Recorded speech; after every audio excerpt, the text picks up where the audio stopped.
Hi hello welcome to Shravana health tips. Hi viewers, నేను doctor Manasa Nellutla, MBBS GGO MRCOG, consultant gynaecologist and obstetrician with 14 years experience.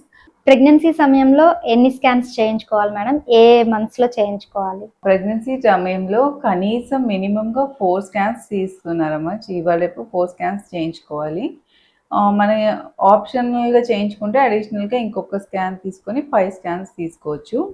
ఇవి ఏంటంటి అంటే first మెయిన్గా NT scan అని ఒకటి ఉంటుంది, 11 to 13 weeks అప్పుడు తీసుకోవచ్చు.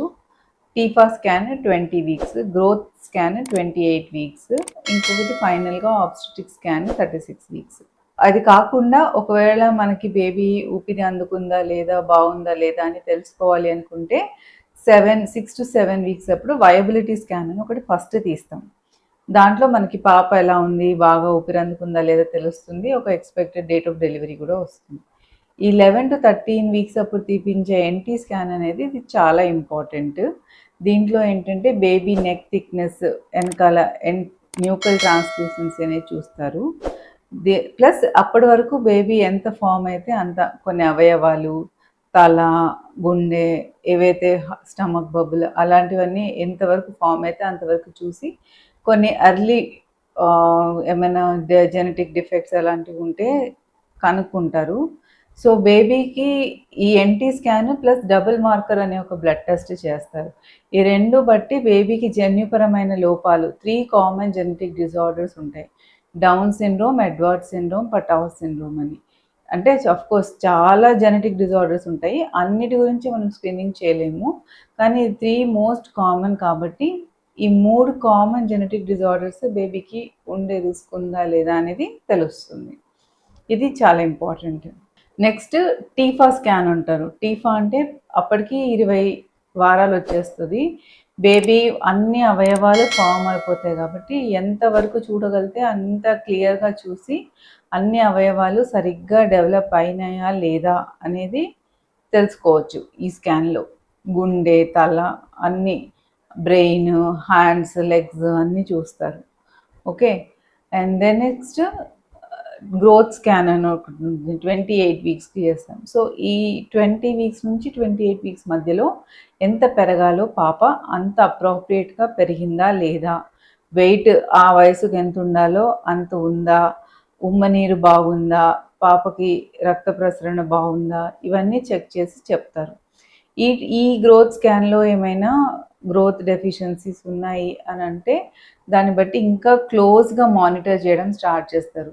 నెంబర్ ఆఫ్ స్కాన్స్ ఎక్కువ చేయాలి, ఇంకా ఫ్రీక్వెంట్గా స్కానింగ్ చేయాలా, లేకపోతే డాప్లర్ స్కాన్ అని ఉంటుంది, అంటే పాపకి బ్లడ్ సప్లై కోసం ఇంకొక సపరేట్ స్కాన్, అలాంటివి ఏమైనా చేయాలా, దాన్ని బట్టి డాక్టర్స్ సజెస్ట్ చేస్తారు. లేదు అంతా బాగుంది అనుకుంటే నెక్స్ట్ స్కాన్ 36 weeksకి, అంటే 9 నెలలు పడిన తర్వాత అప్పుడు పాప పొజిషన్ గురించి, తల కిందికి ఉందా, వెయిట్ ఎంత ఉంది, వాటర్ ఎంత ఉంది బేబీ చుట్టూ, ఉమ్మనీరు ఎంత ఉంది, ఇవన్నీ తెలుసుకోవడానికి ఫైనల్గా ఇంకొక స్కాన్ తీస్తాం. సో ఇవన్నీ మ్యాండేటరీ స్కాన్స్. ఆ వయబిలిటీ స్కాన్ అనేది అంటే ఆ 6 to 7 weeks స్కాన్ అనేది కొంతమంది చేయించుకుంటారు, కొంతమంది డైరెక్ట్గా 3rd monthలో ఎన్టీ స్కాన్ అయితే తీయించుకుంటారు. సో NT scan and TIFFA scan అయితే చాలా ఇంపార్టెంట్ ఈ రెండిట్లో. నార్మల్ డెలివరీ అనేది అవుతుంది అని ఏ నెలలో చెక్ చేసి చెప్పచ్చు మేడం? ఫస్ట్ ప్రెగ్నెన్సీ అయితే 37 weeks, అంటే ఆల్మోస్ట్ 9 నెలలు పడిన తర్వాత వారం రోజులకి పాప తల అనేది మదర్ పెల్విస్లోకి లోపలికి దిగుతుంది. ఆ తర్వాత డాక్టర్స్ అసెస్ చేసి ఎగ్జామిన్ చేసి తల కిందికి దిగిందా లేదా, నార్మల్ డెలివరీకి ఫేవరబుల్గా ఉందా లేదా అనేది ఒక అంచనాకు వేసి చెప్పగలుగుతారమ్మా. అది ఫస్ట్ ప్రెగ్నెన్సీలో. సెకండ్ ప్రెగ్నెన్సీలో అయితే అసలు నొప్పులు వచ్చినప్పుడే నొప్పుల మీదే పాప తల కిందికి దిగి పెల్విస్లోకి వచ్చి డెలివరీ అయ్యే అవకాశం ఉంటుంది. కోర్స్ కాకపోతే ఇది అంచనా మాత్రమే, డాక్టర్ ఒక అసెస్మెంట్ మాత్రమే చెప్పగలుగుతారు. 100% గ్యారంటీ ఏం లేదు.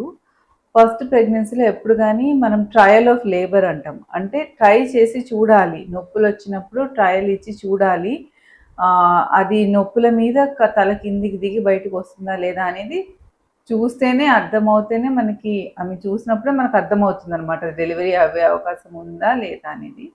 కాకపోతే డాక్టర్స్ వాళ్ళ ఎక్స్పీరియన్స్ మీద ఒక అసెస్మెంట్ మాత్రం చెప్పగలుగుతారు 37 వీక్స్ తర్వాత.